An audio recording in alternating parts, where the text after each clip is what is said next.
A paz e a graça do nosso Senhor Jesus.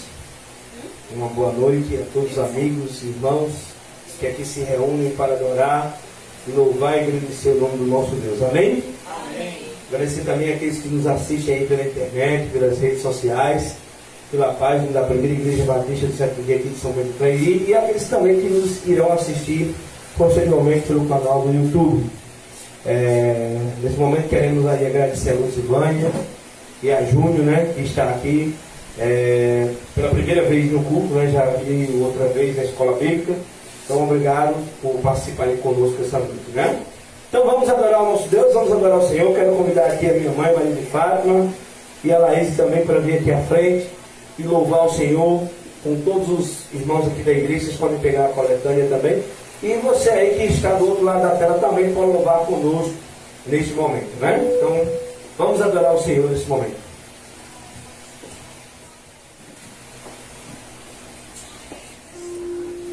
Boa noite a todos. A graça e paz do nosso Senhor Jesus possa estar presente, né, aqui em nosso meio nesta noite. Vamos, neste momento, começar a exaltar o nome do nosso Deus cantando, né? Vamos cantar o número 10 da coletânea e para adorar.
seja louvado. Agradecemos aí ao nosso amigo Tachino Fernandes, né?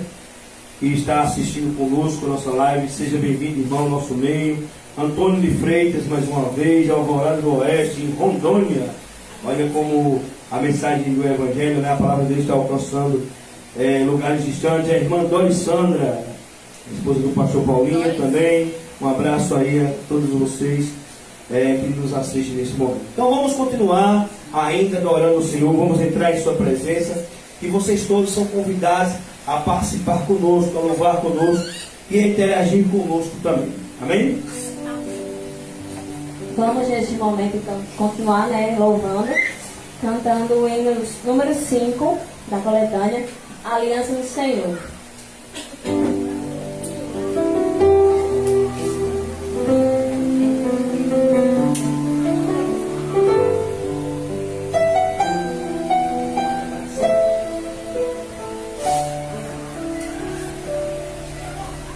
Como é precioso, irmão, estar bem junto a ti, juntos lado a lado, andarmos com Jesus, expressamos o amor que um dia Ele nos deu, pelo sangue no Calvário, sua vida trouxe a nós.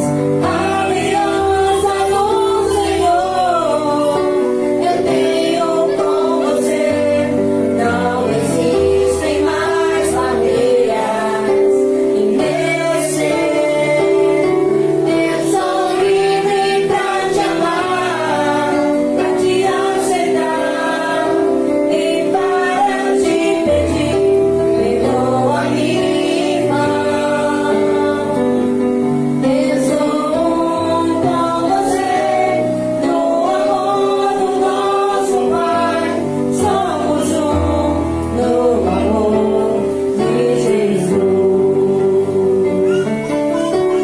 Como é precioso, irmão, estar bem junto a ti, juntos lado a lado, andarmos com Jesus, expressamos o amor que um dia Ele nos deu, pelo sangue do Calvário, sua vida trouxe a nós. Aliança do Senhor, eu tenho com você, não existem mais barreiras em meu ser. Eu sou livre pra te amar, pra te aceitar e para te pedir, perdoa-me, irmão. Eu sou com você, no amor do nosso Pai. Somos no amor de Jesus. Aliança do Senhor, eu tenho com você, não existem mais barreiras em meu ser.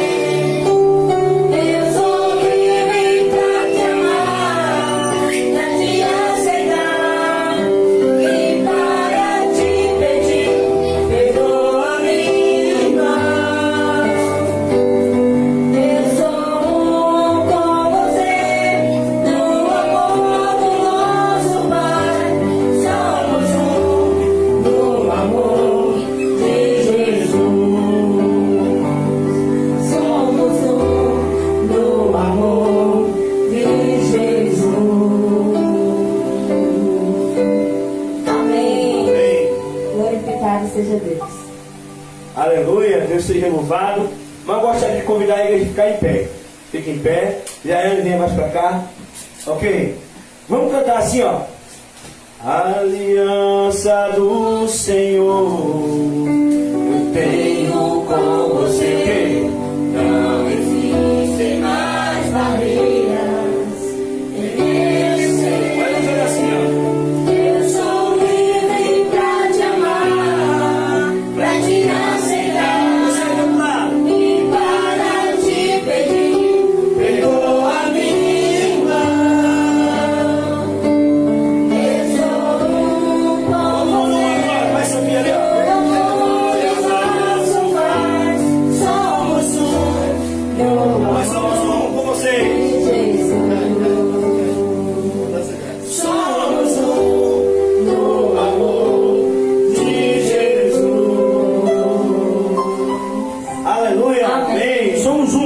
só corpo, né? Somos uma unidade em Cristo, o cabeça que é Cristo. Deus possa nos abençoar grandemente.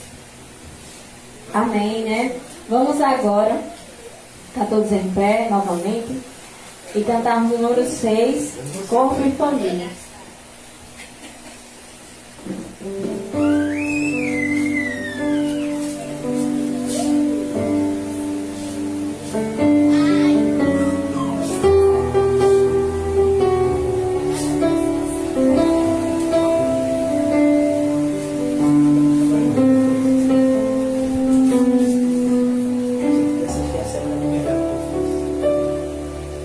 Recebi um novo coração do Pai,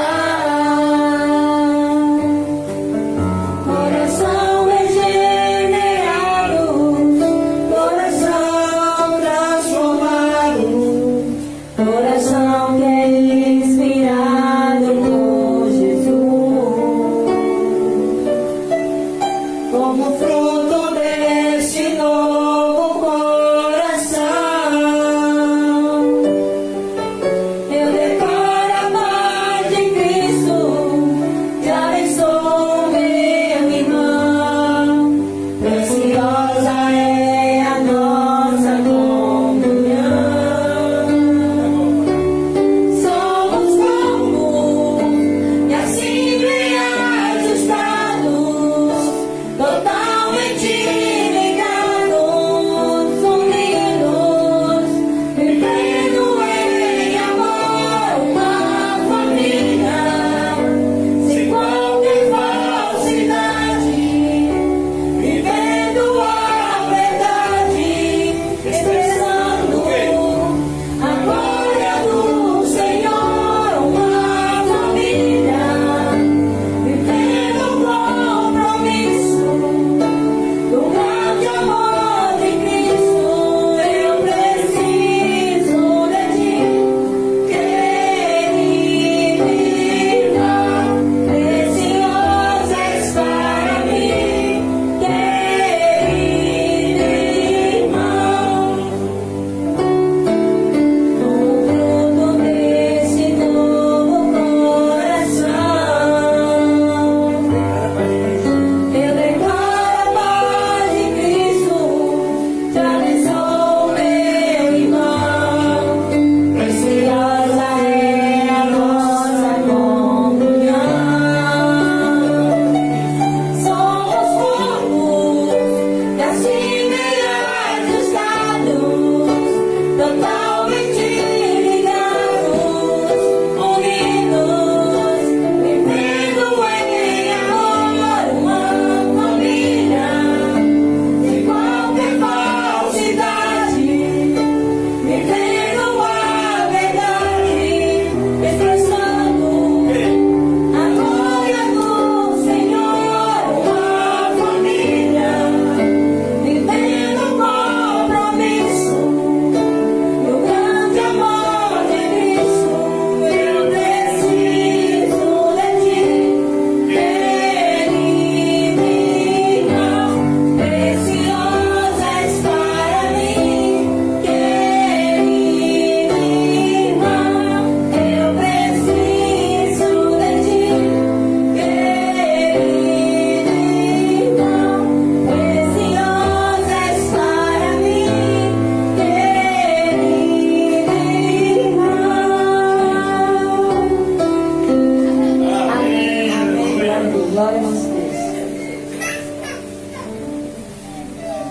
Amém, aleluia. Deus seja louvado mais uma vez, o seu nome seja engrandecido hoje e para todo sempre. Eu quero chamar aqui o nosso irmão Júnior, né?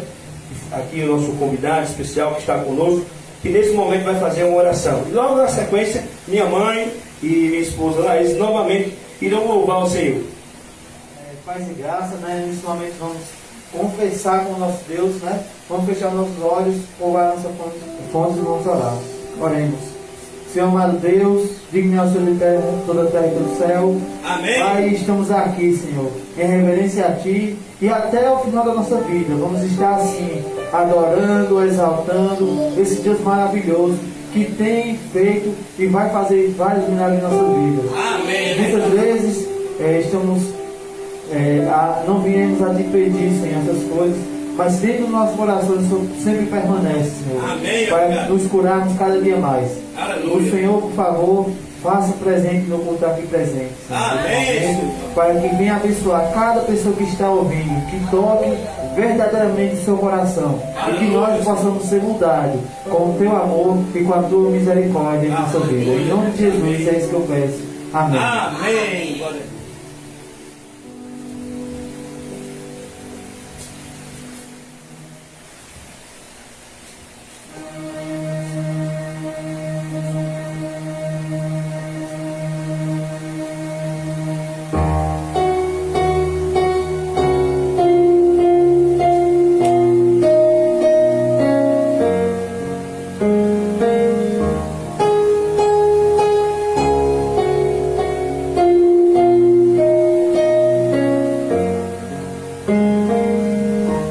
Antes de eu falar, tu cantava sobre mim. Tu tens sido tão bom pra mim. Antes de eu respirar, sopraste tua vida em mim. Tu tens sido tão bom pra mim. Oh, impressionante, infinito, ousado amor de Deus. Oh, que deixas 99 só pra me encontrar. Não posso comprá-lo, nem merecê-lo. Mesmo assim se entregou.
Amém. Glória a Deus. Deus seja louvado hoje e para todo sempre. Queremos também agradecer ao irmão Antônio Loival. Estava sentindo sua falta, irmão Antônio. A irmã Steine Mineiro, né? Seja bem-vinda também, assistindo a programação. Verônica e Daniel aqui no Facebook também, que participam conosco nesses momentos de louvores, de adoração ao nosso Deus. Amém? Continue aí conosco. Vamos ter agora o momento da mensagem. Espero que Deus possa estar falando ao coração de cada um, tanto que se encontra aqui nesse templo, como que está aí do outro lado da tela. Amém?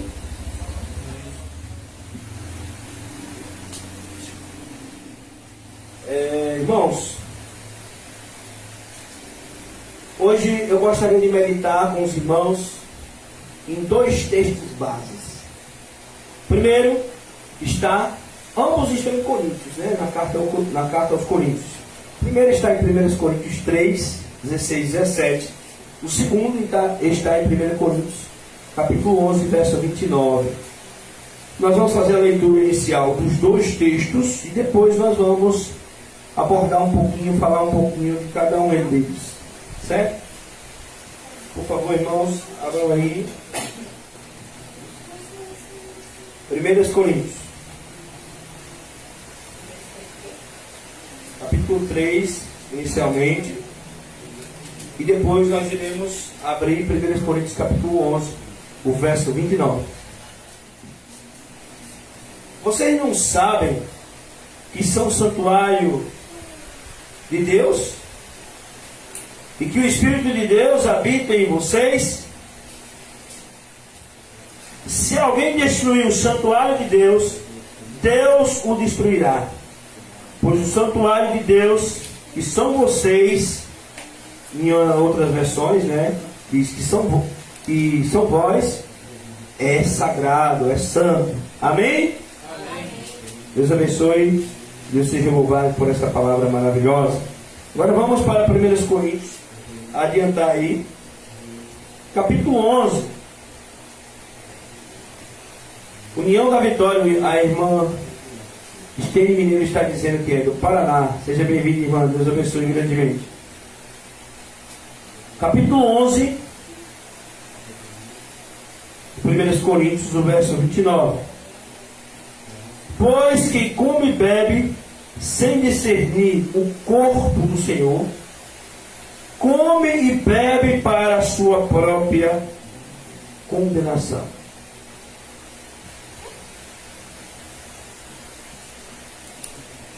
A versão que eu utilizei esta noite é a versão internacional, NVI.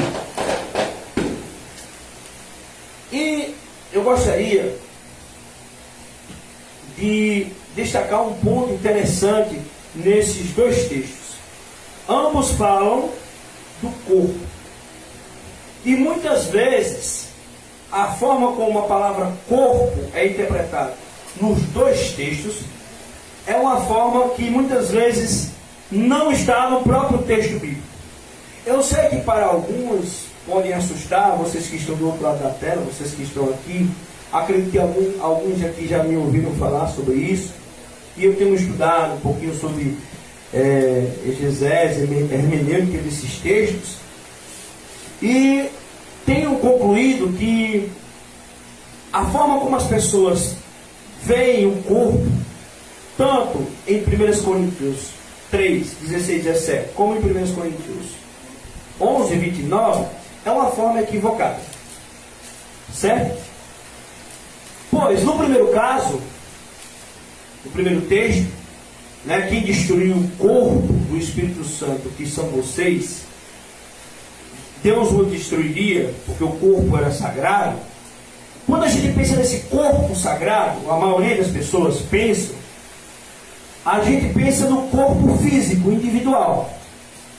A gente usa muito esse versículo para falar um pouquinho sobre saúde. É desonroso destruir o nosso corpo físico com alimentos, né? Ou fazer qualquer outra coisa que venha a afetar ou prejudicar o seu corpo. As pessoas falam muitas vezes de exercícios exagerados, o princípio de saúde. Bem, não que eu estou questionando o princípio de saúde. O princípio de saúde é um princípio verdadeiro, é o princípio de saber que o corpo, nosso corpo é o templo do Espírito Santo, né? Mas não podemos justificar por esse versículo, pois nós temos outros versículos para isso. Nós temos em Coríntios mesmo, 1 Coríntios capítulo 6, né? Nós temos essa possibilidade. Nós temos também Romanos, quer comais ou que bebais ou façais qualquer outra coisa, seja para a honra e glória do Senhor Deus. Então, o nosso corpo, a nossa vida, tudo nosso deve honrar o Senhor. Mas é interessante entender o contexto em que esse texto foi escrito. Da mesma forma, é o texto do capítulo 11, em que muitas pessoas colocam o corpo como o corpo de Cristo, o corpo moído e mastigado, ou seja, aquele símbolo da ceia do Senhor. Irmãos, que corpo é este que está falando com isso? Nós precisamos, antes de interpretar um texto, ou dar um sentido a um texto, para fazer algumas perguntas interessantes. Quando esse texto foi escrito, para que público ele foi escrito, com que objetivo, com qual tema, com qual temática, qual era o grande problema nos entornos desse texto. Para todos que leem a carta aos Coríntios, ou que estudam sobre a igreja de Corinto, sabem que a metáfora do corpo aparece em Efésios também, mas a metáfora do corpo, ela é muito evidente, ela aparece constantemente, porque se a gente pensar nos dons espirituais, do capítulo 12, do capítulo 13, do capítulo 14, falando de todos os dons, ele relaciona os dons como os membros, mas que diferentes membros que atuam de formas diferentes na igreja de Cristo em prol de um único corpo, que é a igreja, a unidade. E quando se fala em corpo, já começa desde o capítulo 1. Esse corpo nada mais e nada menos é do que o quê? A própria igreja de Cristo. Um corpo composto por vários membros que de certa forma tem uma unidade em Cristo, no cabeça que é Cristo. Essa metáfora também aparece. Falamos muito isso, né? Dessa unidade aí na semana de oração recentemente, em que em meio à diversidade, ou seja, em meio a uma igreja com costumes, com tradições, igrejas de lugares diferentes, né? Com pessoas diferentes, países diferentes, modos de ver o mundo, até mesmo aqui nessa live tem pessoas de culturas diferentes, sotaques diferentes. Talvez alguém estranhe aqui nesse momento, alguém que é aí de Rondônia, do Paraná, não é, irmãos? O meu sotaque. Falamos meio assim, né? Cantando as palavras mais, os sons mais estendidos nas sílabas. Mas assim, essas diferenças, mesmo estando diferentes, tem algo que nos está nos unindo aqui nesse momento, nessa live. Você que é do Paraná, você que é de Santa Catarina, você que é de Rondônia, de qualquer lugar do país, você que é aqui do Rio Grande do Norte, você que é da Paraíba, que é o quê? Cristo nos une. Todos nós fazemos parte de um mesmo corpo e, portanto, mantemos uma unidade em Cristo. Amém. Pois bem, irmãos, nós temos que adiantar. Este é o tema, mas eu vou ser mais específico ainda. Então, é necessário olhar para esse texto, olhando também para o seu contexto, para quem foi escrito, para qual público, qual é o problema existente naquela igreja. E o grande problema da igreja de Coríntios, um dos grandes, era a divisão. A divisão do corpo. Claro que tem outros, a imoralidade sexual, mas eu não vou tratar desse outro tema. Eu vou focar apenas nessa questão da divisão, porque é ela que vai, essa divisão, que vai exatamente suscitar essa discussão sobre o corpo que nós estamos trazendo para a reflexão essa noite. Então, quem destruiu o corpo de Deus, que é sagrado, Deus o destruirá. Então, será que eu destruindo com bebida? Será que eu me alimentando mal? Será que eu forçando o corpo a fazer? É isso que o texto está dizendo? Não, não é isso que ele está dizendo. E a pergunta que eu faço é: o que o texto está dizendo? No caso do capítulo 11, verso 29, quem come o corpo, não decide o corpo de Cristo, traz juízo para si mesmo. Ele está falando ali de ingerir o pão da Santa Ceia? Será? Ou será que em ambos os textos a palavra corpo tem o mesmo sentido? O sentido de igreja?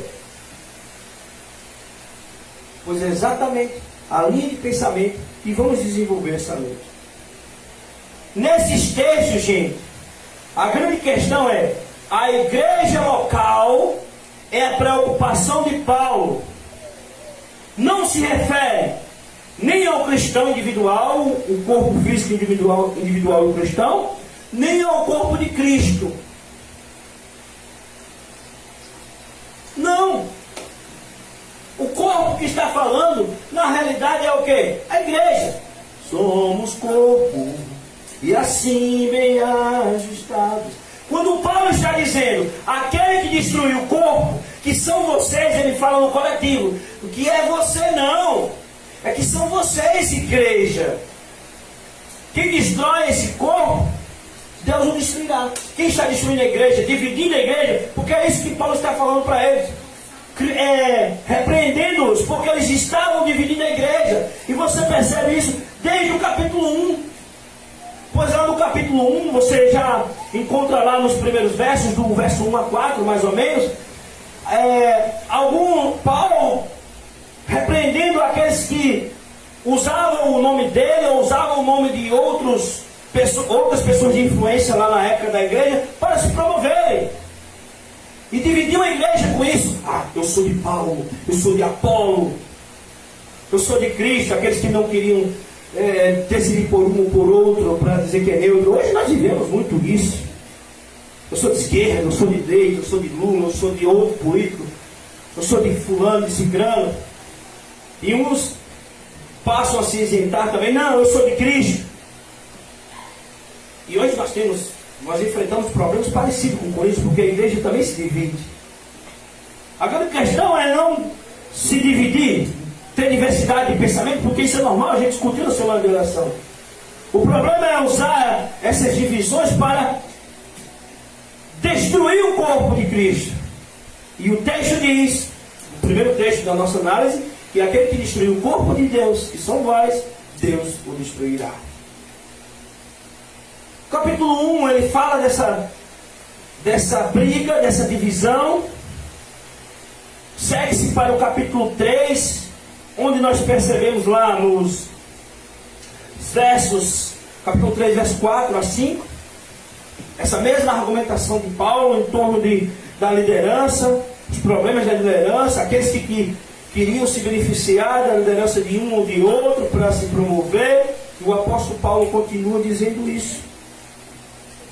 Dizendo que, e aí o apóstolo Paulo chega ao capítulo 17, o versículo 16 e 17, dizendo, olha, porque é muito fácil a gente pegar os versículos isolados.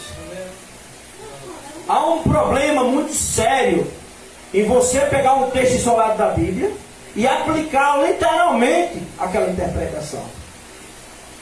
A gente tem que considerar o contexto. Quando ele chega no versículo 16 e 17, olha, aquele que destruiu o corpo do Espírito Santo, que são vocês, igreja, que dividir a igreja, que dividir vocês, destruindo a igreja, em vez de elevar a igreja, mas procurando dissensões, procurando briga, procurando dividir, então Deus vai destruir vocês também.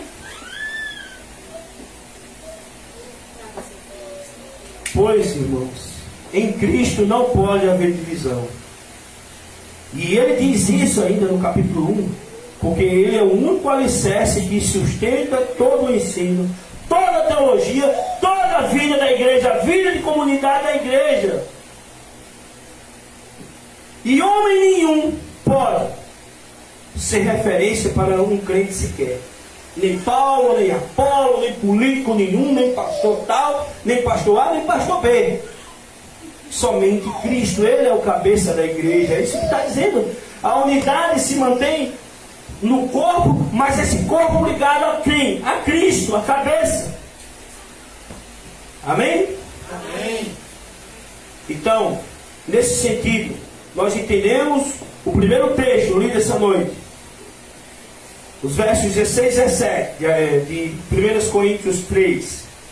Que aqueles que destruíam o corpo, ou seja, a igreja de Cristo, que dividia a igreja de Cristo, que viviam provocando dissensões, divisões entre os membros, aqueles que estavam fazendo isso, destruindo a igreja do Senhor, iriam receber a punição ou o julgamento de Deus por aquilo.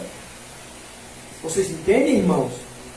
Qualquer dúvida, se surgirem, os irmãos também podem perguntar aí no chat, e depois a gente verifica e pode responder. Pois bem, agora vamos falar do capítulo 11, verso 29. Vamos ler novamente o capítulo 11, verso 29. Eu distribuí algumas bíblias com os irmãos, eu estou com vocês. Daqui a pouco a gente vai ler em algumas versões para a gente entender. Queria até convocar alguém para vir aqui à frente e ficar aqui comigo no teclado, já não precisa tocar. 11, 29. Eu vou ler na versão NVI. Pois quem come e bebe sem discernir o corpo do Senhor, come e bebe para a sua própria condenação. Irmãos, alguém pode pensar que esse corpo aí, como a gente sabe, o vinho é um símbolo do corpo, do sangue de Jesus, né? E o pão é o símbolo do corpo. Alguém pode estar pensando aí que esse corpo, a que se refere o verso 29, seria o pão. Quem come o pão, ingere o pão indignamente. Eu não posso colocar esse pão na boca, porque eu estou indigno, no sentido moral. É isso mesmo que o texto está dizendo? Até o texto diz sim, mas ele diz no verso 27, quando nós lemos assim, porquanto todo aquele que comer o pão ou beber o cálice do Senhor indignamente, será culpado de pecar contra o corpo e o sangue do Senhor. Mas vejam que no verso 27 especifica sim o corpo, que é o pão, especifica assim o pão e o vinho. Quem bebeu o vinho e quem comer o pão indignamente. Mas ele fala de outro corpo. Quem fizesse isso, bebesse o vinho e comesse o pão indignamente, estava tentando contra o corpo de Cristo. Isso significa que existe outro corpo aqui que não é o pão. E que corpo é esse? Novamente, a igreja do Senhor. Amém? Amém. A igreja do Senhor Jesus é um corpo. Por quê? Qual era o grande problema de Coríntios? Novamente, todo o texto está ancorado no seu contexto. O grande problema da igreja de Coríntios, novamente, era o quê? A divisão. E como que uma igreja dividida poderia participar da ceia do Senhor? Vou usar agora entre aspas, daqui a pouco a gente vai falar sobre isso, dignamente. Dignamente. Tomando o pão, comendo o pão e bebendo o vinho, se não era digno, ou se, como diz aqui o texto, era culpado de pecar contra, se eles eram culpados de pecar contra outro corpo, que era a igreja, eles não podiam tomar o vinho, nem o pão, comer o pão. Vocês estavam pecando contra o corpo do Senhor, contra a igreja. Vocês estavam provocando divisões, dissensões. Então, nós vamos agora ainda aprofundar essa argumentação. Vocês podem acompanhar, ficar aí no capítulo 11, porque em algum momento eu vou pedir para que a gente analise também outros versos. Certo? Quando nós chegamos então ao capítulo 11, o verso 29, nós podemos pensar o corpo aqui, o corpo aqui ainda continua sendo igreja. Pois aqui se amplia a argumentação de Paulo, ao dizer que aqueles cristãos de Corinto seriam considerados culpados caso participasse da comunhão da ceia, provocando inimizades na igreja, divisões na igreja. Só para entender como essa divisão era tão séria, não. Até a ceia, a forma como eles estavam fazendo a ceia, estava errado. Talvez seja por isso que nós hoje realizamos a ceia nas nossas igrejas, apenas com um pouquinho de pão, um pouquinho de vinho, porque pão não é apenas um símbolo. Mas os coríntios não entendiam como um símbolo, e as primeiras ceias também não. Eles de fato levavam comidas. Ainda hoje, as igrejas que quiser fazer uma mesa farta, viu, Maria? Eu tenho uma ideia aí. Colocar aí, ó, o vinho e tal, e depois tem pessoas que fazem isso e depois comem pão e bebem no final. Isso é legítimo. Mas no momento da cerimônia, né? É um momento da simbologia, de se refletir, né? Fazer isso em memória de mim. Um momento de refletir. Muito interessante, mas os coríntios não estavam entendendo isso. A igreja estava tão dividida ao ponto de existir um lugar, na Grécia Antiga era comum, em que as classes sociais mais favorecidas ficavam, a igreja também estava dividida dessa maneira, até fisicamente, estruturalmente, eles copiaram o modelo do mundo. Por isso que o apóstolo Paulo fala, se eu não me engano, vocês aí no capítulo 11, lá para os versos, acredito que 21, 20 a 23, diz que quando eles faziam isso, essa divisão, eles estavam copiando o mundo. E a igreja de Cristo tem que ser diferente, não pode copiar o mundo. Como eles estavam copiando o mundo? Alguns cristãos mais abastados, financeiramente mais abastados mesmo, na palavra, né? Financeiramente eles tinham mais condições. O que é que eles faziam? Eles chegavam na comunhão, o Pantenon, né? Era um lugar, eu não me lembro bem específico o nome, lá na Grécia, né? Lembrando que os coríntios eram de cultura helênica, cultura grega, e eles lá comiam fartamente e bebiam até se embriagar. O texto diz isso. Isso significa que era vinho mesmo que ele usava na ceia, né? Então eles bebiam até se embriagar. Só que isso não foi considerado pelo apóstolo Paulo como uma atitude louvável. Vamos olhar o capítulo 11, por favor. Vamos aqui no capítulo 11. Olha. Você está aí, né, no celular?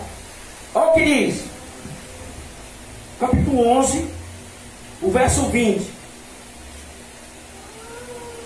Quando vocês se reúnem, não é para comer a ceia do Senhor, porque cada um come a sua própria ceia, sem esperar pelos outros.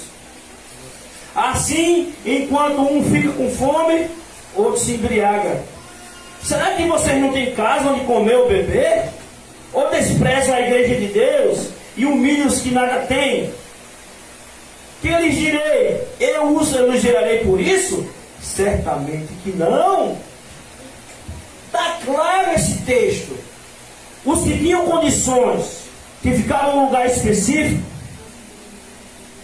comiam, se fartavam, se embriagavam, mas os que ficavam do lado de fora, que participavam da outra tipo de divisão, porque se a vida de igreja e de comunhão estava dividida, estruturalmente, arquitetonicamente, eles copiaram o mundo, porque eles seguiam esse mesmo ritmo de divisão. Os cristãos ficavam lá de fora. E esses cristãos que ficavam lá de fora, o que é que eles tinham na ceia do Senhor? Talvez nada. Tinha nem condição de levar um suco, nenhuma fruta. Enquanto eles estavam se esbanjando dentro lá do Pantenon, os outros estavam o quê? Passando fome. O texto é claro em dizer, enquanto uns comem muito, outros passam fome. Então era uma divisão de classes também. Não era só uma divisão teológica, uma liderança dividida, mas também havia uma divisão de classes. Não era só uma questão, eu sou de Apolo, eu sou de Paulo, mas uma questão é, eu tenho, você não tem. E os que tinham se fartavam. E o apóstolo Paulo disse, eu elogiarei vocês por isso? De maneira nenhuma. Que vocês estão dividindo a igreja. E na igreja de Deus não há pobre, rico, homem ou mulher. Falamos isso na semana de oração. Não há judeu nem grego. Todos somos um. Somos um no amor de Jesus, não é? Cantamos assim? Aliança, nós cantamos também, aliança do Senhor. Somos um. Então não há mais barreiras ideológicas, não há barreiras mais doutrinárias, não há mais barreiras étnicas. Não, somos um. E vocês insistem em continuar dividindo, colocando a igreja em guetos. E esse é um problema na igreja, porque nem na ceia vocês se reúnem para de fato fazerem a ceia. Vocês não são dignos de participar desse momento, porque esse momento que ceia quer dizer comunhão, né? A ceia ela tem dois sentidos. Primeiro, um momento de adoração a Deus, reconhecendo que nosso Deus é o nosso Salvador. Fazer isso em memória de mim. E o segundo ato é de comunhão, de partilha. Então, nesses outros momentos de comunhão, eles não estavam promovendo a comunhão comum, eles não estavam comunhão, eles estavam dividindo. Então, vocês não são dignos, porque vocês podem participar de um ato, de uma cerimônia que promove a comunhão, ao mesmo tempo que vocês estão provocando na igreja a divisão. O contrário disso, então vocês são indignos. Então, quem come o pão e bebe o vinho dignamente, como diz o verso 27, portanto, todo aquele que comeu o pão ou bebeu o cálice do Senhor dignamente será culpado de pecar contra o corpo. Que corpo? Não o corpo de Cristo, mas de pecar contra a igreja. É interessante essa reflexão. Eu gostaria de ler com os irmãos o verso 29, ainda, que foi o verso-chave que suscitou essa discussão entre nós. Se você estiver do outro lado da tela, nós temos algumas versões. Vou pedir aqui primeiro para o irmão ler. Acredito que a versão dele seja a Almeida, a revista Almeida atualizada, e ele vai ler para nós aqui nesse momento. Porque o que come e bebe dignamente, come e bebe para a sua própria condenação, não discernindo o corpo do Senhor. Muito bem. Esse foi o verso 29, não foi? Quem come e bebe indignamente. Veja que o verso 27 disse a mesma coisa. Quem come o pão e bebe o vinho indignamente. Atenta contra o corpo. Só que aqui não apareceu nem o elemento vinho, nem o elemento pão. Então, nesse sentido, nós podemos dizer, até alguns comentaristas, há uma grande divisão dos estudiosos sobre esse texto, que essa palavra indignamente foi colocada depois, baseado, tentando reforçar o verso 27, mas ela não tem aí. O que tem aí é a expressão discernir, como nós podemos ver em outras versões. Eu vou trazer aqui o nosso irmão Júnior, que vai ler agora na versão King James. Ele vai ler esse verso e vai ver que não aparece essa expressão indignamente, mas já vai aparecer outra expressão. Pois quem come e bebe sem ter consciência do corpo do Senhor, come e bebe para a sua própria condenação. Ou seja, não apareceu mais a palavra indignamente, como apareceu no 27. O 27 está lá, de fato. Foi interessante você ler nessa versão aí, Claudinho. Mas apareceu o quê? Tem consciência de quem? Diga novamente. Consciência do corpo do Senhor. Consciência do corpo do Senhor. E há outras versões, eu gostaria que vocês pudessem ler. Eu estou com a NVI. A NVI diz assim, 11:29. Pois quem come e bebe sem discernir o corpo do Senhor. Então, um diz, quem come e bebe dignamente, A King James diz que não come e bebe sem consciência do corpo do Senhor, e agora diz o quê? Sem discernir o corpo do Senhor. É tanto que as novas Bíblias Almeidas, elas já estão atualizando o texto de acordo com o original. E as versões gregas originais já mostram esse texto, que essa palavra indignamento ela não aparece aí. Ela aparece no 27, mas no 29 não. E que a ideia que está por trás do texto, tanto nas versões modernas gregas, como também nas traduções mais fiéis ao texto original, é a ideia de discernir, ter consciência do corpo. E o que seria ter essa consciência do corpo? É exatamente ter consciência do corpo, da igreja de Cristo, discernir o corpo de Cristo, de saber o que é o corpo, de promover a união e a unidade desse corpo, da igreja. Porque quem não consegue enxergar, ter consciência disso, quem não consegue discernir isso, não pode tomar a Santa Ceia, não pode comer do pão e do vinho. Porque está tomando aí sim, podemos reforçar a conversa 27, indignamente. Mas indignamente por quê? Porque não discerne o corpo, não tem consciência, não sabe da importância dessa unidade.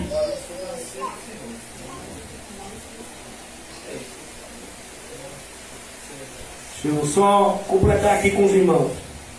Então a palavra indignamente, no caso do verso 29, não é um sentido moral, mas no sentido de que se eles fizessem um exame de consciência,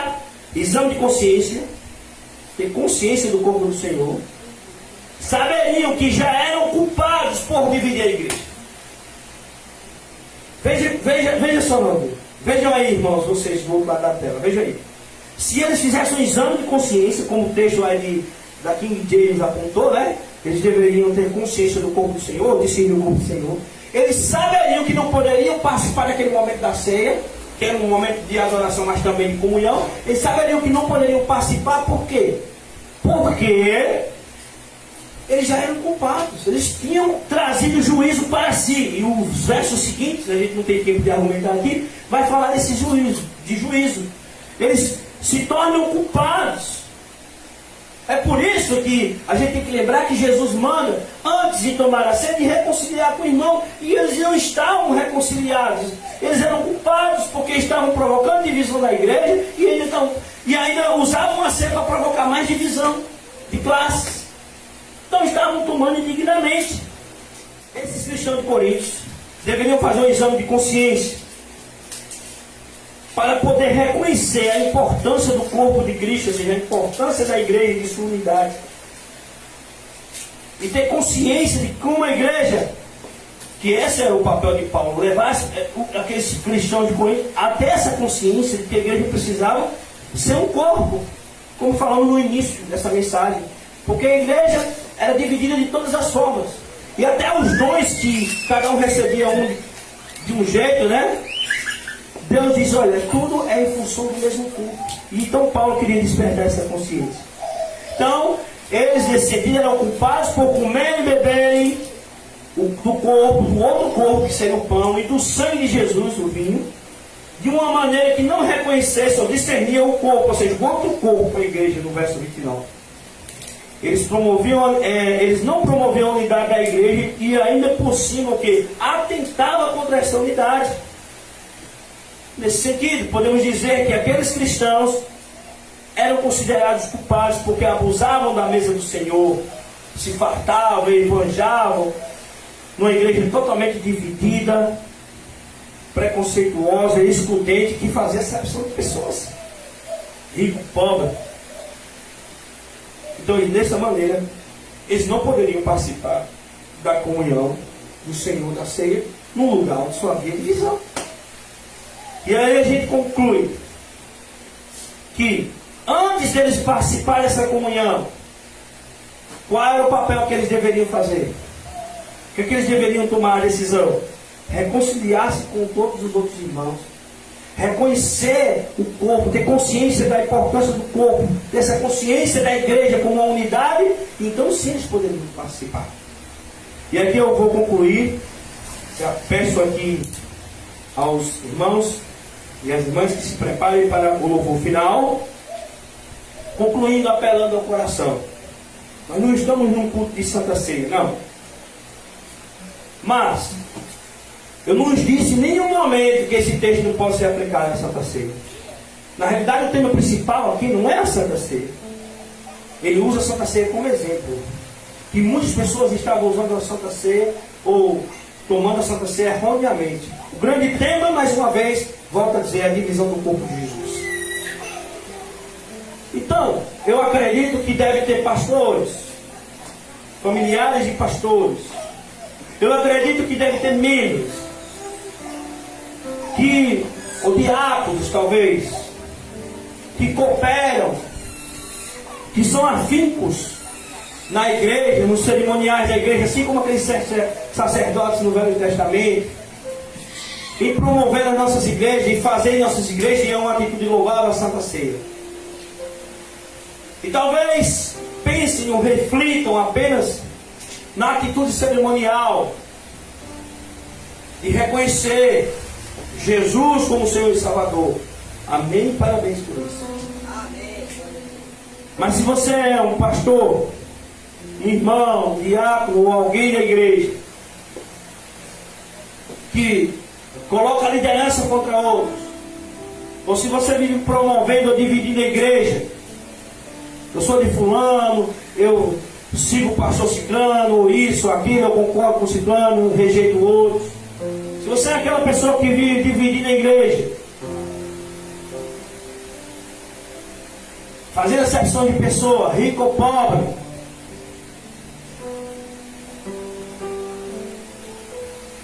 tentando moldar as pessoas à sua própria forma de ver o mundo, as suas próprias ideologias, saiba que você ainda não entendeu a palavra de Deus, que você precisa, antes de receber esse símbolo do corpo e do sangue de Jesus, que nós somos uma unidade. Somos uma família em Cristo, a família de Deus. Temos até um tema, né? Participantes da família de Deus. E como família de Cristo, devemos prezar. Eu tenho que ser o primeiro a prezar por essa unidade e não dividir. Porque quando eu faço isso, eu me torno culpado. Eu estou diante de um juízo que não precisa ninguém dar a sentença. A Bíblia diz lá, o primeiro juízo, né, 1 Coríntios 3, 16, 17, que quem fizesse isso, dividisse o corpo de Cristo, destruísse o corpo de Cristo, Deus o destruiria. Então é o primeiro juízo. E aqui no capítulo 11, verso 29, diz que eu tomo para mim o juízo. Então eu mesmo me condeno. Se você se sente culpado, condenado, porque talvez você seja uma pessoa de uma língua, vou usar uma expressão bem nordestina, não sei nem se os irmãos aí de fora reconhecem, uma língua feinha, aquela que fere, que machuca, que mata outra pessoa. Se você já está culpado, saiba que a condenação é do próprio homem, mas que a Deus pertence o absolver. E hoje Ele te convida ao arrependimento, à mudança de vida. Hoje Ele quer te absolver. Nesse tribunal hoje, Ele é o teu advogado. Entrega a causa a Ele. Senhor, me arrependo. Que eu seja uma pessoa não que divida, mas que some, que multiplique, que promova a unidade da tua igreja. Eu estou aqui por meio dessa live, e que eu seja um canal de bênção também, para que essa igreja permaneça unida em todo o Brasil. No sentido de que temos uma mensagem, uma pregação, uma só fé, um só batismo, um só Deus, uma só palavra. Que seja a sua decisão esta noite. Convido aqui novamente minha mãe e minha esposa para louvar o Senhor. Já cantamos aqui essa canção essa noite, vamos cantar novamente. Espero que essa canção seja a sua oração esta noite e a sua decisão também.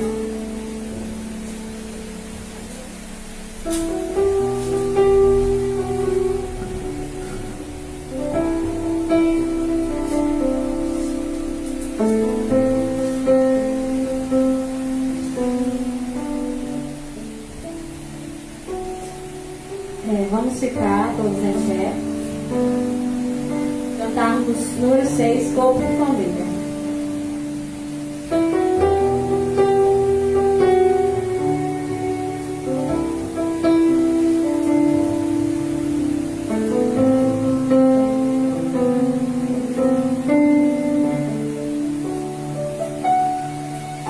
Recebi um novo coração do Pai, coração regenerado, coração transformado, coração que é inspirado por Jesus. Como fruto desse novo coração, eu declaro a paz de Cristo, já sou meu irmão. Preciosa é a nossa comunhão. Somos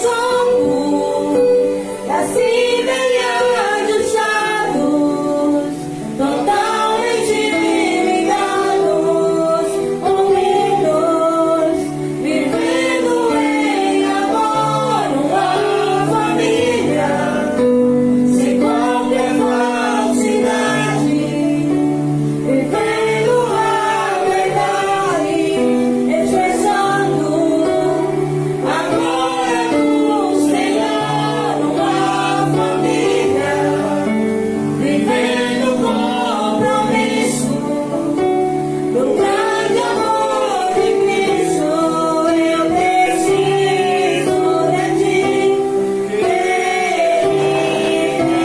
irmão, precioso és para mim, querido irmão. Fruto desse novo coração, eu declaro a paz de Cristo, já sou meu irmão.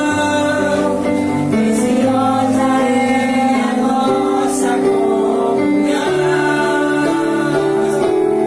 Somos como da semelhança dos sábios, totalmente ligados, unidos, vivendo em amor, uma família, sem qualquer falsidade, vivendo a verdade, expressando a glória do Senhor, a família,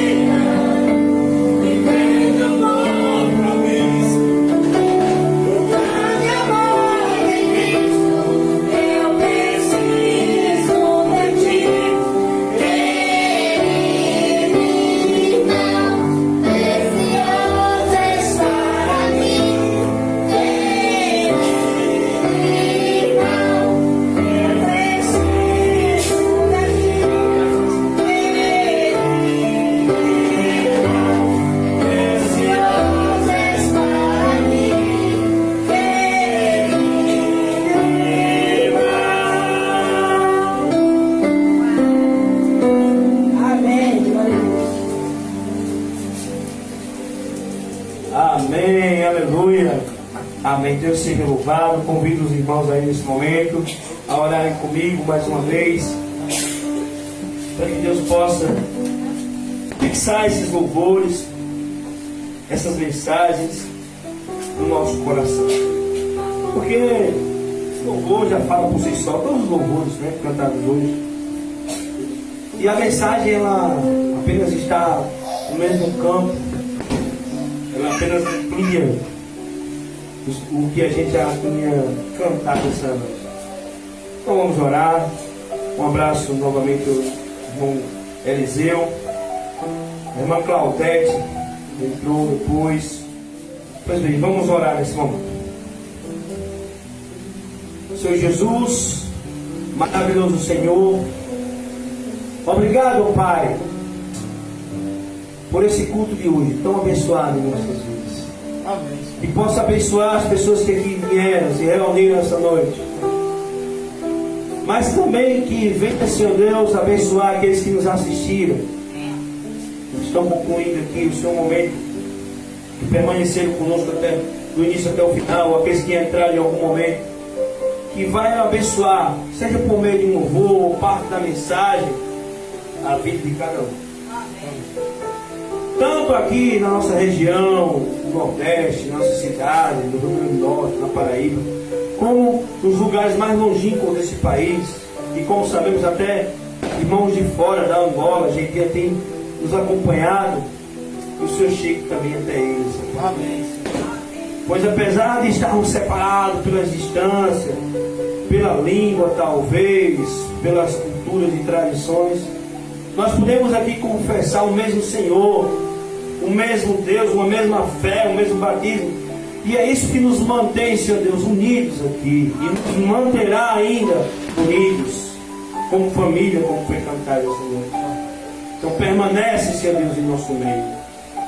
Vem, Senhor Deus, dirigir as nossas vidas a cada dia, para que possamos ser cristãos que venham de fato discernir, ter consciência da importância da unidade do corpo de Cristo, desse corpo, e promover em todas as instâncias, em todos os lugares, essa unidade. Esse é o meu desejo e a minha oração essa noite, no nome do nosso Senhor Jesus. Amém. Aleluia. Seja louvado. Vamos para as bênçãos finais. Que o Senhor te abençoe e te guarde. Que o Senhor faça resplandecer o seu rosto sobre ti e de ti tenha misericórdia. Que o Senhor sobre ti levante o rosto e te dê a paz. Amém. Aleluia. Deus seja louvado. Tenha uma boa noite na presença do nosso Deus.